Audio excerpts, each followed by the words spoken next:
ফিলিস্তিনের গাজা উপত্যকা এক প্রকার মাটির সাথে মিশিয়ে দিয়েছে ইসরায়েল। টানা বিমান হামলায় নারকীয় পরিস্থিতি তৈরি হয়েছে সেখানে। বোমার আঘাতে কবরের মরদেহ পর্যন্ত আকাশে উড়ে যাচ্ছে। এই দৃশ্য নাড়িয়ে দিয়েছে গোটা মুসলিম বিশ্বকে। চোখের পানি ধরে রাখতে পারছেন না কোটি কোটি মুসল্লি।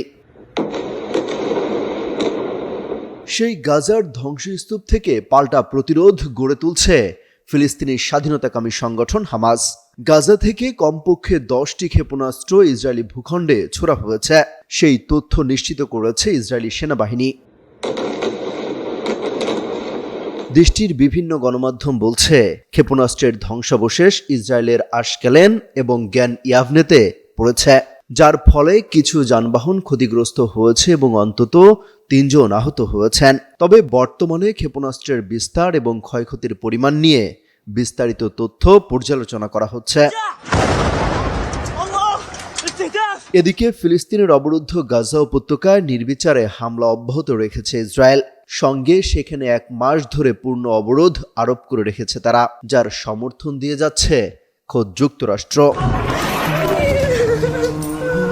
অবরুদ্ধ গাজা উপত্যকা ইসরায়েলি গণহত্যার প্রতিবাদে বিশ্বজুড়ে সাধারণ ধর্মঘটের ডাক দিয়েছে ফিলিস্তিনের ন্যাশনাল অ্যান্ড ইসলামিক ফোর্সেস নামের একটি গোষ্ঠী। সোমবার পুরো ফিলিস্তিনের পাশাপাশি বিশ্বজুড়ে এই ধর্মঘট পালনের আহ্বান জানিয়েছে গোষ্ঠীটি। রোববার এক বিবৃতিতে গোষ্ঠীটি বলছে, ন্যাশনাল অ্যান্ড ইসলামিক ফোর্সেস বিশ্বজুড়ে ধর্মঘট সফল করতে সবার প্রতি আহ্বান জানায়। একই সঙ্গে প্রতিরোধের কণ্ঠস্বর জোরালো ইসরায়েলি বাহিনীর সংগঠিত ভয়াবহ গণহত্যা ও অপরাধকে তুলে ধরার প্রয়োজনীয়তার উপর জোর দিয়েছে গোষ্ঠীটি।